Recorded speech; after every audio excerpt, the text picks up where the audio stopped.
예, 안녕하십니까. 오늘은 제 2장 기독교가 말하는 사랑이란 무엇인가 이제 여기에 대해 성찰해 볼 수 있도록 그렇게 하겠습니다. 어, 계속 이 책을 제가 하면서 느낀 거는 뭐 이게 해설이 필요할까? 예, 너무나 당연하게 다 아는 내용인데 그리고 이제 뭐 이런저런 그런 생각들이 많이 들었는데 그래도 때로는 좀 쉬운 책도 같이 나누는 것도 좋을 것 같아요. 그러니까 이거 하면서 생각이 들었던 게 다음번에는 마이스터 에카르트를 조금 더 심화해서 읽었으면 좋겠다 하는 생각이 좀 듭니다. 이제 두 가지의 길이 있는데 먼저 우리가 읽었었던 그 책을 읽는 것도 있고 또 하나는 마이스터 에카르트의 전반적인 설교를 좀 모아놓은 거 매튜 폭스가 설교를 모아놓은 내용이 있어요. 이제 그런 것도 좀 해보면 어떨까. 그리고 또 오늘도 제가 헤르노트 묵상 이렇게 쭉 보내는데도 오늘 또 마이스터 에카르트에 대한 또 이제 글이 나왔어요. 대한 글이 아니라 그분의 이제 글이 예, 나왔습니다. 굉장히 좀 심층적이고 깊이가 있기 때문에 그리고 또 우리 같은 개신교인들 같은 경우에는 캐톨릭에서 개신교를 연결시키는 굉장히 중요한 측면이 마이스터 에카르트 안에 있기 때문에 그 좀 보면 어떨까 뭐 이런 생각이 들었습니다. 그래서 일단 이거 빨리 끝내고 다음번에는 이제 그 책도 좀 심도 있게 읽어보는 것도 괜찮다 이렇게 생각이 들었습니다. 그래도 기초적으로 또 뭐 저도 이제 오늘 그 이 강의를 준비하면서도 또 이분이 또 이제 오늘 이제 여기 그 빈센트 반 고흐의 착한 사마리아 사람 여기 그림이 있잖아요. 근데 이제 거기에 대해서 이분이 나름대로 성찰하는 부분을 또 보니까 내가 못 봤던 부분들을 또 이분은 볼 수 있구나. 그래서 여러 부분을 이렇게 또 읽고 배우면서 우리가 성경책을 다시 읽고 다시 생각하고 성찰할 수 있는 것이 아닌가 또 이런 생각이 듭니다. 빈센트 반 고흐의 이 그림을 쭉 보면 여기도 이제 도망가는 사람 있죠 여기 이제 예, 제사장이 있고 여기 레위인 있습니다. 그래서 뒷모습만 이렇게 보이고 아마 사마리아 사람이 나귀에다가 저 뭡니까 강도 맞은 사람을 좀 지금 올려놓는 장면인데 이 그림만 보면은 내려놓는 건지 올려놓는 건지 우리가 이제 에, 짐과 저기 저 나귀에다 이렇게 태웠다 이런 생각을 가지고 이 그림을 읽으니까 그렇게 되는 것 같은데 제가 보니까 또 내리는 것 같기도 하고 그리고 나름대로 굉장히 힘을 쓰고 있다 하는 모습이 굉장히 역동적으로 보이잖아요. 그리고 여기 있는 사람이 이제 벌거벗은 사람인데 꼭 껴안고 있지 않습니까? 꼭 껴안고 이렇게 딱 있어요. 유대인과 사마리아인은 사실은 굉장히 적대적인 사람인데 여기서도 보니까 굉장히 꼭 껴안고 사마리아 사람이 껴안고 올리고 혹은 내리고 이 사람은 아주 안기고 있는 모습을 보여주고 있습니다. 그리고 되게 재밌는 게 요 낙인지 말인지 사실 말 같기도 하고 낙이 같기도 하고 이 그림 안에서는 근데 그 얼굴 표정입니다. 똑같이 얼굴을 찡그리고 있습니다. 나름대로 이제 이 사람 안에서 들고 있었던 측은지심이라고 그러거든요. 사실은 좀 이따가 우리가 이야기를 나눌 건데 여기서 사마리아 사람이 가지고 있는 그 측은지심의 마음을 오히려 나귀의 얼굴을 통해서 표현하는 것이 아닌가. 이 그림 보면은 굉장히 흥미롭습니다. 그래서 이제 성경에 있는 모든 장면들을 빈센트 반 고흐가 나름대로 표현하고 있어요. 이분도 사실은 그 전도사였잖아요. 이제 목사가 되기 위해서 공부를 하다 목사 안 됐죠. 그때 당시 직급이야 뭐 그렇지만 그때 당시 네덜란드 그쪽 그 빈센트 반 고흐가 활동하던 당시에 신학적 수준과 그 아무나 들어가는 데가 아니었어요. 신학교가 사실 저도 이렇게 공부를 해보니까 지금도 계속 공부를 하고 있지만 쉽지가 않습니다. 이 공부가 계속 공부해야 돼요. 죽을 때까지 공부를 해야 되는 이것이 신학 공부이기 때문에 왜냐면 일단 분량이 많지 않습니까? 그렇기 때문에 쉽지 않은 거였는데 여하튼 이분도 목사가 되려고 했다가 이제 실패를 해서 그 다음에 화가가 된 거죠. 오히려 더 잘 된 거죠. 이로 인해서 굉장히 많은 사람이 이분의 그림을 보고 위로를 얻기도 하고 때로는 새로운 형태의 깨달음을 얻기도 하고 그리고 굉장히 아름다움을 또 보면서 따뜻한 마음이 들고 이제 이분이 이제 주로 사용했던 게 그렇대요. 그러니까 뭐 제가 또 이렇게 딱 규정을 하면 저 뭡니까 이분의 그림에 대해서 이제 제 해석을 그냥 다 이야기를 해버리는 거니까 별 도움이 안 되는데, 근데 이제 이분에 관한 책을 한번 읽다 보니까 이제 노란색 바탕이 많잖아요, 이분이. 노란색이 많아요. 여기도 사마리아 사람의 옷도 노란색이고, 바닥도 노란색이고, 노란색이 이렇게 많은 게 이 사람한테는 노란색이 굉장히 희망을 뜻한대요. 이 노란색을 좋아했어요, 이분이. 희망을 뜻하는 색깔. 그러니까 이분이 일평생 그림을 하나밖에 못 팔았잖아요. 계속 가나나의 그림만 그리다가 결국은 이제 뭐 자살로 생을 마감을 하는데, 근데 이제 이분이 그 가운데에서 그냥 절망했던 게 아니라 끊임없이 희망을 보고 있었던 거예요. 그래서 이제 그 그림 속에서 오히려 희망을 보는 우리와 같은 사람한테 위로가 되기 때문에, 본인은 희망을 찾지 못했지만 그림을 사는 사람한테 희망을 찾게 해서 이분의 그림이 지금 그림들이 가장 비싸지 않습니까? 뭐 그렇대요. 예. 하여튼 그 나름대로 굉장히 아름다운 그림이고, 그 책 안에서도 소개가 되고 있습니다. 자, 여기서 그 이분의 글 앞에는 항상 이런 식의 그 일본인 학생, 그러니까 이분이 가리키는 대학 안에서 기독교에 대해서 강의를 이렇게 하는데, 거기는 이제 나름대로 기독교에 대한 어떤 나름대로 별로 좋지 않은 생각도 있을 것이고, 자기 나름대로의 평가도 있을 것이고, 근데 이제 학생이 그 강의를 이렇게 딱 들으면서 또 이런 이야기를 했다는 거예요. 어떤 내용이냐면, 모든 것이 신의 사랑 덕분이라고 생각하는 부분은 아무리 생각해도 이해가 안 됩니다. 그러니까 기독교에서 모든 것이 다 은혜다, 사랑이다 이렇게 얘기를 하는데, 이분이 이제 여기까지 이 학생이 여기까지 쓴 것에 대해서는 사실은 큰 의문을 이야기를 한 건 아니에요. 근데 왜냐하면 그 뒷부분이에요. 신이 우리의 죄를 사해 주시고 심지어 사랑하고 계신다. 그러므로 당신은 신을 위해서라도 좋은 사람으로 살아가지 않으면 안 된다는 협박을 하는 것 같다. 그러니까 신의 사랑이 미리 있기 때문에 우리들한테 사랑을 강요하는 것 같다. 근데 자기가 가만히 보니까 자기는 오히려 이제 젊은 사람이니까, 이 뒷부분은 제가 일부러 안 썼는데 이런 내용이 있어요. 자기는 지옥에 들어가서라도 사랑할 수 있다. 나는 자발적으로 사랑하고 싶다. 누가 시켜서 사랑하는 게 아니라, 갚아야 되기 때문에 사랑하는 게 아니라 내가 사랑하고 싶다. 내가 주체적으로 사랑하고 싶다. 이제 그런 이야기를 해요. 그러니까 그러면 기독교의 사랑이라는 건 무엇이냐라고 이분이 이제 오늘 글쓰기를 하고 있는 거죠. 그러면서 선한 사마리아 사람을 이야기를 하는데, 여기서 이제 영원한 생명을 얻기 위해서는 어떻게 해야 되느냐, 이제 그렇게 되느냐 이렇게 얘기할 때, 여기서는 이제 이분은 이렇게 해요. 영원한 생명이란 올바르게 사는 것이다. 그러니까 영원한 생명이다 이렇게 얘기할 때는 우리는 영원이다라는 얘기를 하기 때문에 무의식적으로 무한이라는 이야기를 한다. 그러니까 우리는 한정적인 삶밖에 없잖아요. 네? 우리는 좀 이따가 이제 죽어야 되는 거 아닙니까? 그리고 죽으면 슬픈 거잖아요. 나도 공포스럽고, 그리고 주변에 있는 사람도, 그 사람과 이제 친한 사람, 가족들은 슬픈 일이지 않습니까? 그렇기 때문에 죽음이 없다 하는 것은 어떤 내용이에요? 그러니까 영원이다 이런 것들을 생각하게 되는데, 근데 이분은 그 영원이라는 것들을 한번 자기가 생각을 해봤다. 물론 지옥에서 영원히 산다는 것은 끔찍한 일이다. 그런데 천국에서 영원히 사는 것이다. 그렇게 얘기할 때 생각만 해도 기쁜데, 내가 죽지 않고 영원히 그곳에서 있는 것도 사실 결코 아름다운 일은 아니지 않느냐, 이런 또 이야기를 합니다. 그러니까 이것은 이제 상상에 의한 그 얘기죠. 우리가 또 어떻게 될지는 어떻게 합니까? 예. 그런데 성경책 안에서 이분이 바라봤을 때 영원한 생명이다 이렇게 얘기할 때는 올바르게 산다. 즉 신 앞에서 의인으로서 사는 것과 결합하여 있다. 이 얘기는 의롭게 산다 이런 게 아니라 진정으로 산다는 거예요. 진정으로 산다. 예. 영원한 생명이다 뭐냐면 가짜로 사는 게 아니라, 가짜가 아니라 진짜다.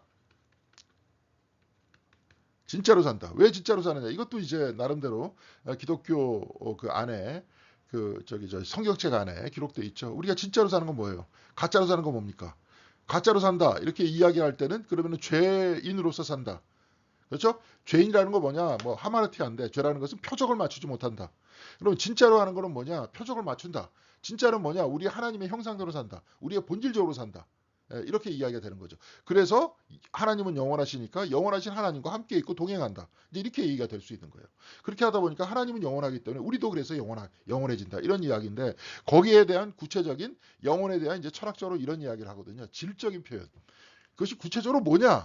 잘 몰라요. 그렇지만 우리가 알 수 있는 것은 죽음을 극복했다. 슬픔을 극복했다. 단절을 극복했다. 헤어짐을 극복했다. 이렇게 얘기할 수 있겠죠. 이제 그리고 그 이후에 대해서는 잘 모른다. 그렇지만 성경책 안에서는 또 이야기하는 영원한 생명이란 올바르게 살고 진짜로 사는 것이다. 참으로 사는 것이다. 그래서 그것이 진정으로 행복한 것이다. 이런 이야기입니다. 그래서 이제 거기에 대해서 진짜로 사는 영원한 생명이란 어떤 거냐. 그래서 이렇게 이야기했어요. 어떤 율법 교사가 일어나서 예수님을 시험하면서 말했대요. 그러니까 참 고약하죠, 그죠? 예수님과 토론하기 위해서. 그래서 자기가 뭔가를 얻기 위해서가 아니라 그를 시험하기 위해서 했대요. 근데 예수님께서 이런 말씀을 통해서 나는 너희가 빠진 파놓은 함정에 난 안 빠져. 나는 똑똑해. 이렇게 이야기한 게 아니라 율법 교사로 하여금 오히려 깨닫게 하시죠. 그것이 굉장히 중요한 사랑의 측면인 것 같아요. 만약에 내가 주님과 같은 위치에 있어서 제가 나를 시험하려고 한번 한다 그러면은 그를 깨닫게 하는 게 아니라 어떻게 하려고 그러겠습니까? 걔를 그냥 박살을 내려고. 그렇죠? 논리로 박살을 내려고. 이제 이게 학자의 마음인 것 같은데 이제 이렇게 안 하고 예수님께서 깨닫게 하신다. 그러니까 이제 우리의 주님이죠. 그래서 선생님, 내가 무엇을 해야 영생을 얻겠습니까? 이렇게 물었어요. 근데 예수님께서 그에게 말씀하셨다. 율법에 무엇이라고 기록하였으면 너는 그것을 어떻게 읽고 있느냐? 그래서 그가 대답했대요. 내 마음을 다하고 목숨을 다하고 내 힘을 다하여 뜻을 다하여 너 하나님을 주 너의 하나님을 사랑하라. 이게 이제 신명기서 6장에 기록되어 있는 그 말씀입니다. 그리고 또 내 이웃을 내 몸과 같이 사랑하여라라고 했습니다. 이건 레위기에 기록되어 있는 말. 레위기 19장인가요? 거기에 기록되어 있는 말씀이에요. 하나님을 사랑해라. 이 신명기서에 있는 기록되어 있는 말씀. 내 이웃을 내 몸과 같이 사랑해라. 이거는 레위기에 기록되어 있는 말씀. 이렇게 딱 얘기하니까 예수님께서 그에게 말씀하셨어요. 내 대답이 옳다. 그대로 행하여라. 그리하면 살 것이다. 그리하면 네가 영생을 얻을 것이다. 네가 진정으로 살게 될 것이다 하는 거예요. 그러니까 우리가 자꾸 이제 사랑하기 힘들어요. 하나님 사랑하기 힘들어요. 신앙생활 하기 힘들어요. 이웃 사랑하기 힘들어요. 라고만 자꾸 얘기하지 말고 그렇게 살 때 우리의 마음속에서 나타나는 그 기쁨이라는 거. 이게 진짜 사람 사는구나. 사람 사는 것이구나. 이게 진짜 사람답게 사는 것이구나 하는 것을 느껴야 되는 겁니다. 그게 이제 체험이 되는 거죠. 그렇죠? 뭐 뭐든지 자기를 위해서는 다 살잖아요. 그렇게. 세상 사람 다 그렇게 살잖아요. 근데 거꾸로 주님께서는 그리고 또 여기서 율법 안에서는 그리고 율법의 전통 안에서는 하나님을 사랑하고 이웃을 사랑하라. 그리고 주님께서도 그렇게 가르치셨다 이겁니다. 자, 그래서 나는 이웃을 사랑하고 있다라고 은연 중에 얘기하는 거 아니냐. 이제 도의견제는 이렇게 얘기하는 거예요. 그 율법학자는 나는 하나님 사랑하고 있습니다. 율법학자니까. 그리고 이웃 사랑하고 있습니다. 이웃은 뭐냐? 율법학자는 자신의 동포를 이웃이라고 생각했다. 실질적으로 성경책 안에서도 동포라고 그렇게 기록되어 있다는 거예요. 이게 뭐냐면 신명기서 23장 25절에 뭐냐면 당신들이 이웃 사람의 곡식밭에 들어가 이삭을 손으로 잘라 먹는 것은 괜찮다. 이웃의 곡식에 그런데 이웃의 곡식에 낫을 대지 말라. 그러니까 다 걷어가지 말라는 거예요. 배고프면은 가가지고 먹는 건 괜찮다. 한 식구니까 뭐 어때? 근데 여기서 가만히 보니까 여기서도 그냥 내가 열심히 일해가지고 곡식을 다 이렇게 해놨는데 그냥 지나가다가 그냥 뜯어먹으면 됩니까? 이게 분명히 얘기가 나왔을 거예요. 그러니까 거기서 또 신명기서에서는 어떻게 나오냐면 그 곡식을 거둘 때는 다 걷지 말고 3분의 2 정도만 걷어. 밭 근처 고랑에 있는 것을 걷지 마. 그리고 바닥에 떨어져도 가져가지 마. 그것은 너희 것이 아니라 이웃의 것이야. 이웃은 뭐냐? 가난한 이웃의 것이라는 거죠. 네? 그러면서 그렇게 쭉 얘기했어요. 그러니까 여기서 이웃은 누구냐? 동족이라 이거예요.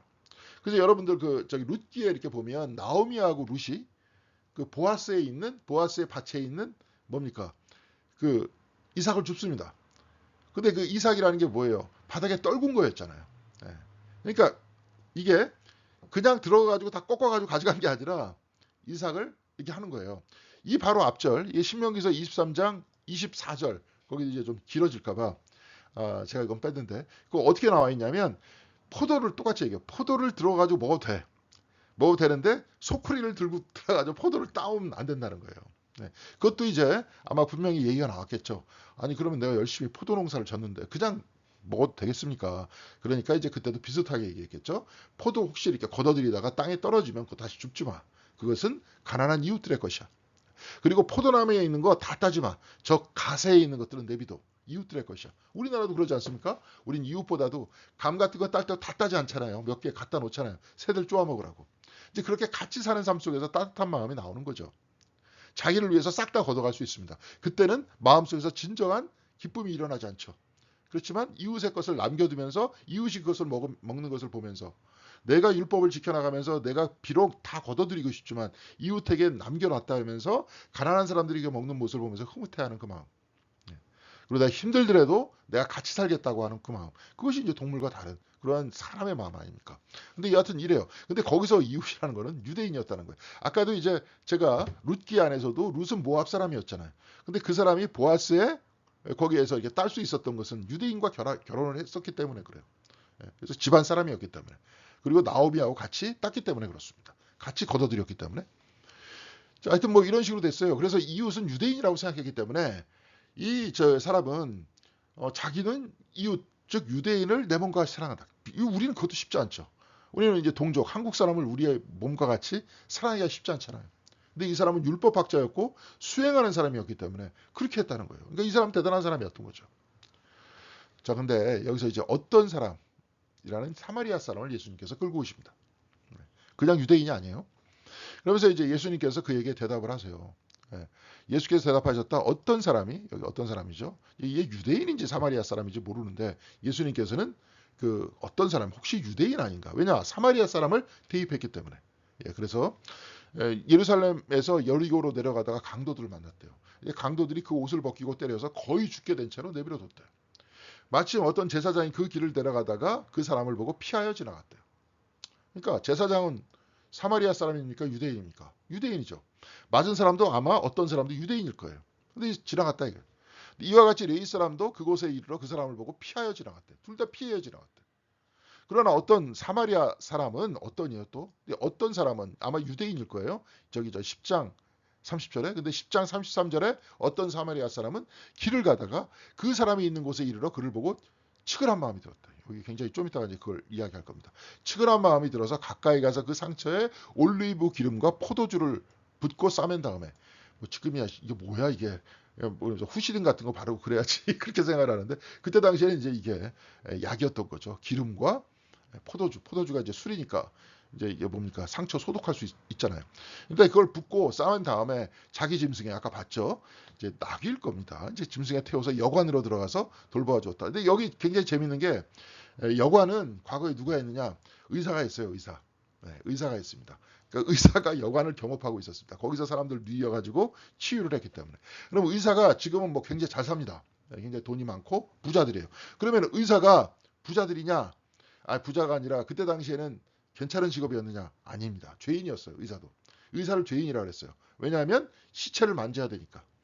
상처에 입은 불결한 몸을 만져야 되기 때문에 의사는 좋지 않은 직업이었어요. 하여튼 그때 당시엔 그랬다는 거 이렇게 생각하면 좋을 것 같습니다. 자, 그래서 근데 여기서 이제 왜 두 사람이 피하여 달아났을까? 레위인도 그 다음에 제사장도 둘 다 이제 레위인도 성전 안에서 일하는 사람이잖아요. 그러니까 제사장도 레위인이고. 근데 왜 그랬느냐? 레위기 21장 1절에 보면 주님께서 이제 여호와께서 과거에는 이제 개역 개정은 여호와께서 이렇게 돼 있는데 아론의 혈통을 이어받은 제사장들에게 알려라. 너는 그들에게 다음과 같이 일러라. 제사장은 누구든지 백성의 주검을 만져서 자신의 몸을 더럽히는 일이 없도록 해라. 그러니까 죽은 몸을 만지면 안 된다는 거예요. 두 명이 다 이렇게 도망갔던 거는 뭐냐? 이 사람 죽었을 거야. 그러면서 시체를 손에다 대지 않으려고 했던 거예요.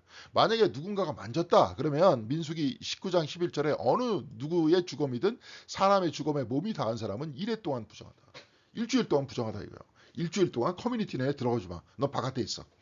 뭐 이거는 여러 가지 이유도 있겠죠. 시체 안에서 뭐 이렇게 병균이 옮아가지고 이게 전염병이 돌 수도 있기 때문에 그때 당시에는 이제 이런 방식을 취했었고 특별히 레위기 21장 1절 같은 경우는 굉장히 엄격하게 했죠. 왜냐하면 거기는 성전에 사람들이 제사를 드리러 오는 곳이고 그러면 사람들과 계속 만나야 되는 곳이기 때문에 제사장은 절대로 주검과 손을 대서는 안 된다 하는 것이었다는 거예요. 그러니까 이 두 명의 사람은 율법적으로 하자가 없다. 이 두 명의 사람은. 근데 이제 우리는 찝찝하잖아요. 우리 어렸을 때부터 배웠었던 착한 사마리아 사람의 구절이 있을 거 아닙니까? 근데 율법적으로 따지면 전혀 문제가 되는 게 아니었어요. 이게. 자, 그래서 제사장과 레위인이 빈사에 쓰러진 사람에게 다가가 만지지 않았다고 해도 그것은 율법상 전혀 이상하지 않았다는 거예요. 근데 누가 도왔느냐? 사마리아 사람이 도왔다는 거예요. 여기 이제 중요한 얘기입니다. 근데 이제 여기서 전 재미있기 때문에 여기서 여러분들이 이제 책을 읽으면서 한번 보세요. 일본 NHK 방송에서 현재도 이제 그리심산이 이제 북쪽 사마리아에 있는 산이거든요. 거기에 이제 성소가 있었는데 지금도 사마리아인들은 이제 보면은 그 저 뭡니까 역대기에 나오잖아요. 이 사람들이 어떤 사람인지. 그러니까 이 사람들은 그 뭡니까 그 당시에 북쪽에 살고 있었던 유대 열지파의 사람들이 있었을 거 아니에요. 근데 아시리아한테 망하잖아. 망하니까 그 사람들을 다 이주를 시켜요. 강제로. 고대에는 그랬었어요. 그러면서 거기에 다른 나라 사람들을 강제로 또 이주를 시켜. 뭐 아시리아 사람도 좋고 다른 지방의 사람들도 좋고 그쪽에 이주를 시켜서 살게 해. 근데 역대기 이렇게 쭉 보니까 그쪽에서 이 사람들이 자기 우상들을 다 가지고 왔을 거 아니에요. 자기들이 믿던 신을. 근데 그렇게 하다 보니까 막 사자가 덮쳐가지고 막 물어 죽이고 막 그래. 그러니까 나중에 거기에 있었던 제사장한테 물어보니까 당신들이 하나님을 섬기지 않아서 그렇습니다. 나 이렇게 얘기하니까 그 이주했던 그 사람들이 갑자기 막 하나님을 섬기기 시작해. 죽기 싫으니까. 예, 그러니까 어떨 때는 자기 신한테 섬기고 어쩔 때는 거기에다 이렇게 섬기고 막 이런 형태의 혼합 종교적인 양상을 보이게 되니까 남쪽에 있는 유대인들은 싫어했던 거죠. 또 그쪽에 있는 사람들은 유대인이 아니었고 다른 지파의 사람들이 아니라 어떤 사람이에요? 바깥에서 이주해 들어온 사람이에요. 유대인들을 다 잡아가지고 아시리아 사람들이 딴 쪽에 다 보냈다 그래도 그쪽에 또 저기 저 뭐야 다 붙들려가지고 갔겠습니까? 거기 숨어가지고 살던 유대인들이 또 있을 거 아니에요. 그러니까 그 사람들과 같이 살게 됐다는 거예요. 그래서 사마리아인들은 이방인이에요. 이방인이면서 동시에 그 뭡니까? 하나님을 똑바로 못 섬기는 사람이야. 왔다리 갔다리 하면서 섬겼다는 거예요. 유대인들은 그렇게 이야기를 하고 있어요. 근데 그 전통이 계속 쭉 내려오다 보니까 유대 전통과 사마리아 전통이 이제 두 개 갈라지죠. 그렇죠? 그리고 나중에 또 이제 좀 복잡해요. 그 이전까지 막 가다 보면은 그 사마리아 사람들은 또 나름대로 그러니까 북쪽에 있었던 사람들은 나중에 저기 북이스라엘과 남유다가 갈라지잖아요. 근데 성소는 예루살렘에 하나밖에 없잖아요. 그러니까 하나님께 예배드리기 위해서는 다 예루살렘에 들어와서 예배를 드려야 되는데 그럴 수가 없어요. 적대국이었기 때문에. 그렇게 딱 되니까 성소를 따로 만들어냅니다. 뭐 베델에도 그렇고 여기 그리스임산에도 그렇고 몇 개를 만들어. 그래가지고 거기다 금송아지를 갖다 놓고 섬기라고 그래요. 옛날에 북이스라엘에서. 이제 그런 전통 플러스 나중에 이스라엘이 아시리아한테 망해가지고 다 쫓겨난 다음에 거기에 사람들이 들어와가지고 같이 살게 됐다. 그 사람들이 사마리아 사람들이다. 이제 이랬다는 거예요. 하여튼 뭐 이래가지고 남쪽 유다에 살고 있는 사람들은 사마리아 사람들을 차별하죠. 이방인들이니까. 그리고 아니면 섞였던 사람이었고 종교도 혼합 종교를 가지고 있었던 사람이니까 싫어했던 거예요. 근데 NHK 방송에서 현재에도 그리심산을 중심으로 사마리아 그들은 이제 사마리아인들이 생활을 이어나가고 있대요. 그리고 심지어 복음서 시대만큼 아니더라도 여전히 유대인과 대립 관계로 그대로 남아있다. 그러니까 소수의 사마리아 사람들이 다 옛날에 유대 땅에 2000년 전에 망했지만 소수의 사람들이 거기 있었다는 거죠. 특이합니다. 그래서 저기 그 성경책에서 보니까 나그네는 이제 사마리아 사람이에요. 근데 그가 그거 뭡니까? 그 쓰러졌던 유대인을 구해줬던 이유는 뭐냐? 그럼에도 불구하고 라는 문법이에요. 적대적 관계에 쓰러진 유대인을 도왔다는 거예요. 제사장이나 유대인은 모두 다 유대인이에요.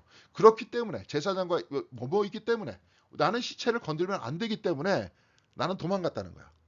그런데 유대인이 아닌 사마리아 사람은 유대인을 구한 이유가 뭐냐면 그럼에도 불구하고 쓰러진 쓰러진 동포인 이제 그저 유대인은 그냥 유대인을 버리는데 사마리아 사람은 그럼에도 불구하고의 틀을 통해 가지고 살렸다 이거야. 요 내용이라는 겁니다. 그래서 여기서 이제 이분이 저기 측은지심에 대해서 잠깐 얘기해요. 그러니까 이거는 여기 저 히라보로 이렇게 써 있는데요. 스프랑크 니 조마이요. 여기 이게 시그마가 이제 앞에 S입니다. 그러니까 스프랑크 니 조마이라는 말이 있는데 이분은 이제 이게 사실 스프랑크 니 조마이라는 이 표현은 저기 저 뭡니까? 저 레헴에서 나온 거예요. 히브리어 레헴. 그러니까 어머니의 자궁이에요. 애를 이렇게 낳을 때 고통스럽잖아요. 아이도 같이 고통스러워한데 사실은 나올 때 우리 기억을 못해서 그렇지. 서로의 고통을 나누는 거잖아요. 그래서 이제 레헴이라는 이야기를 번역을 해서 스프랭크니 조마이로 번역을 했다는 거예요. 근데 이 스프랑크나는 뭐냐면 짐승의 내장이라는 거예요. 이것도 맞잖아요. 그래서 이제 여기 이제 일본어도 그렇고 이게 뭐냐면은 단장의 심정이에요. 그러니까 장이 끊어지는 듯한 끊어지는 듯한 아픔이다라고 이렇게 표현을 했습니다. 그러면서 이제 일본어로 자기는 그렇게 이해한다. 이게 스프랑크니 조마이고 바로 사랑이라는 것은 긍휼이라는 것은 거기서부터 나온다. 자기의 마음속 깊숙한 곳에서 서로가 소통하는. 그러니까 이제 히브리어 레헴이라는 것도 이렇게 마찬가지죠. 여러분들도 우리 그러잖아요. 하나님의 마음이 있고 긍휼의 마음이 있다는 불쌍한 사람의 모습을 보면 어떻게 됩니까? 우리들도 마음이 움직이잖아요. 죽어가는 사람의 모습을 보면서 슬퍼하는 가족들의 모습을 보면서 그럼 마음이 움직이잖아요. 사랑은 거기서부터 이렇게 나오는 거라는 거죠. 이건 다음 시간에 이제 좀 구체적으로 이야기를 하겠습니다. 그래서 두 개의 비유 이야기가 이제 크니 조마이가 이렇게 나오는데요. 이게 뭐냐면 어떤 왕이 누구한테 10,000달란트 엄청나게 많은 빚진 종 하나가 끌려왔어요. 10,000달란트는 엄청나게 많은 거거든요. 네. 한 달란트가 이게 노동자들 1년 임금이래요. 근데 10,000달란트면 도대체 얼마입니까? 엄청나게 많은 거예요. 근데 하나가 왕한테 끌려 나왔어요. 그런데 그는 빚을 갚을 돈이 없었으므로 주인은 그 종에게 자신과 그 아내와 자녀들과 그 밖에 가진 것을 모두 팔아서 갚으라고 명령을 해요. 왕이. 그랬더니 종이 그 앞에 왕 앞에 무릎을 꿇고 참아달라. 다 갚겠다라고 애원을 해요. 그러자 주인은 왕은 그 종을 가엾게 여겨서 이게 바로 스프랑크니조마이. 이게 아마도 예수님께서 표현하는 표현 방식은 히브리어로 레헴이에요. 예. 긍휼의 마음이에요. 긍휼의 마음을 가져서 그를 놓아주고 빚을 없애줬다는 거예요. 탕감해줬대. 10,000달란트 어마어마한 돈인데. 그러나 그 종은 자기에게 100데나리온, 이거 얼마 안 돼요. 이게 이제 뭐 하루 일당일 겁니다. 일당. 100데나리온 빚진 동료 하나를 만나자 붙들고 멱살을 잡고 말하기를, 내게 빚진 거 갚으라 이거야. 그 동료는 엎드려 간청했다. 참아주게, 내가 갚겠다. 그러나 그는 들어주려 하지 않고 가서 동료를 감옥에 쳐넣었어요. 그래서 빚진 돈을 갚기까지는 나오지 마. 다른 종들이 이 광경을 보고 매우 딱하게 여기서, 여기도 똑같이 스프랑크니조마이, 측은지심이라는 거죠. 측은지심이라는 건데, 측은지심과 그 어떤 긍휼의 마음이 드는데, 여기 이 안에는 뭐가 들었습니까? 정의의 마음이 드는 거잖아요. 불쌍한 사람을 보면서 딱히 여기고 측은지심이 들면서, 또한 그 감옥 안에 자기는 엄청나게 탕감을 받았는데 탕감해주지 않고 쳐놓은 그 사람을 보면서 어떻게 사람이 저럴 수 있느냐, 그런 마음이 든다는 거예요. 네. 탕자의 비유에서도 마찬가지입니다. 탕자가 이제 아버지가 이제 돈 다 받아가지고 다 써버렸죠. 그래가지고 이제 완전히 거지가 돼가지고 이렇게 쭉 오고 있는데, 그는 일어나서 아버지에게로 갔다. 그가 아직도 먼 거리에 있는데 그의 아버지가 그를 보고 측은히 여겨서 달려가 목을 껴안고 입을 맞추었다. 다 여기서부터 나온다는 겁니다. 여기서 이제 우리가 기독교의 사랑이라는 건 무엇인가, 여기서 출발을 했잖아요. 바로 이거예요. 그러니까 그 측은지심에서 나오는 것들이 곧 사랑이다라는 것을 주님께서 말씀해 주셨고, 이분도 얘기하고 싶은 거예요. 자, 그래서 그 사랑이라는 건 또 뭐가 있느냐, 이제 실천이 들어가 있는 거죠. 가서 너도 이와 같이 하여라. 예수께서는 결코 이웃이란 뭐뭇이다, 어떤 존재다, 이렇게 대답하지 않았다는 거예요. 이웃이다라는 것은 이웃이 되는 것에 논점을 맞추고 있다는 거예요. 측은한 마음으로 행동하는 것, 바로 그것이 사랑이라는 거죠. 존재가 아닌 역동적인 행위라는 거예요. 그러니까 이웃은 사마리아 사람이다, 이렇게 주님께서 얘기 안 했고요. 그 비유 안에서도 얘기 안 했어요. 주님께서는 뭐라고 사마리아 사람의 비유를 쭉 이야기한 다음에 율법학자한테 질문을 합니다. 누가 이웃이냐? 그러니까 율법학자가 자비를 베푼 사람입니다. 즉 사마리아인입니다. 얘기를 안 하고 자비를 베푼 행위 속에서 그의 이웃의 뭐예요? 사랑이 있다. 그래서 하나님 사랑과 이웃 사랑이라 그랬잖아요. 제사장과 레위인은 쓰러진 사람을 돕지 않았다. 따라서 쓰러진 사람의 이웃이 될 수 없다. 사마리아인은 쓰러진 사람을 돕는다. 따라서 쓰러진 사람의 이웃이 된다. 그렇죠. 우리의 행위를 통해서, 측은한 마음에서 나타나는 행위를 통해서 이웃이 만들어지는 거예요. 그래서 우리는 하나님을 사랑하고 동시에 이웃을 그렇게 사랑해야 된다는 거죠. 그래서 이웃사랑은 뭡니까? 행위입니다. 이웃사랑은 보는 것에서 시작한다. 측은한 마음에 들기 위해서 뭐예요? 봐야 될 거 아니에요. 우리 쳐다봐야 되는 거예요. 불편해도. 지금 뭐 보니까 뭐 러시아가 우크라이나하고 이제 전쟁 휴전 기간이 다 끝나니까 또 그냥 막 부었다 그러대. 근데 텔레비전 안에서는 보여주질 않아요. 그냥 건물 때려 부시는 거는 보여주는데 사람들이 죽어가고 슬퍼하는 모습을 보여주질 않아. 봐야 측은지심이 생깁니다. 그래서 전쟁을 끝내자고 얘기를 하는데 안 하잖아요, 걔네들은. 마치 워게임, 전쟁 게임 하듯이만 보여주잖아요. 자, 그 다음에 이웃사랑은 경계를 넘은 행위다. 우리가 저번 시간에 얘기했죠. 경계를 자꾸 만든다 그랬잖아요. 이 편 저편을 만든다. 근데 예수님께서는 뭐예요? 경계를 넘어서려고 한다. 사랑이라는 것은 경계를 넘어서는 것이다. 그래서 그럼에도 불구하고이다. 이런 이야기를 하잖아요. 자, 그러니까 우리가 다음 시간에 이제 좀 더 구체적으로 이것에 대해서 심도 있게 이야기를 할 겁니다. 사랑은 그냥 뭐 아까도 처음에 시작했지만 하나님이 사랑하니까 나도 사랑해야 된다는 의무가 아니다. 보는 것에서, 즉 시작되고 그것은 곧 행위하는 것이다. 측은지심에서 행위하는 것이다. 이런 이야기가 나옵니다. 또 하나님 사랑도 역시 마찬가지겠죠. 하나님 사랑하기 위해서는 이웃을 사랑해야 되고, 이웃 사랑은 곧 하나님 사랑이다. 이것은 행위 안에 나타난다. 이 얘기입니다. 자, 기독교의 그래서 사랑은 이분이 이렇게 짧게 이렇게 쉽게 잘 설명했지만 우리도 잘 몰랐었잖아요. 네, 그렇죠. 그냥 아가페 사랑이다. 사랑에 대해서 찬양만 했지. 사랑은 구체적인 행위라는 것들은 몰랐잖아요. 그리고 어떤 특이한 사람이 그런 것이 아니라 측은한 마음을 통해서 행위할 때 거기서 바로 사랑이 움터난다 하는 이야기입니다. 우리 교회도 마찬가지죠. 네, 교회 사랑. 교회는 이웃들이 모여있는 바로 장소니까. 그렇죠? 그리고 나머지 더 큰 사람이 되기 위해서는 우리와는 상관없는 사람을 사랑하는 것. 근데 교회 사랑도 역시 마찬가지로 어디서 나오는 겁니까? 말로만 뭐 이러는 게 아니라 어디서 나와요? 행위에서 나오는 거잖아요. 직접적인 행위에서 나오는 거잖아요. 자기가 교회를 통해서 그냥 얻어가려고 하지 말고 교회를 통해서 어떻게 봉사할까 하는 봉사에서 나오지 않습니까? 그렇죠? 거기서 우리는 경계를 넘어서게 되잖아요. 이제 그런 이야기입니다. 그래서 행위이고 보는 것에서 시작하고 이웃 사람은 경계를 넘는 행위다 하는 것을 이야기해주고 있습니다. 자, 오늘 사랑에 대해서 잠깐 이야기를 했어요. 그래서 성경에 있는 말씀을 분석을 했습니다. 다음번에는 더 구체적으로 여기서 이제 분석된 사랑을 가지고 어떻게 해야 되는지를 이야기할 수 있도록 그렇게 하겠습니다. 예, 딱 30분 지금 딱 됐습니다. 여러분 수고하셨고요. 다음 시간에 뵙도록 하겠습니다.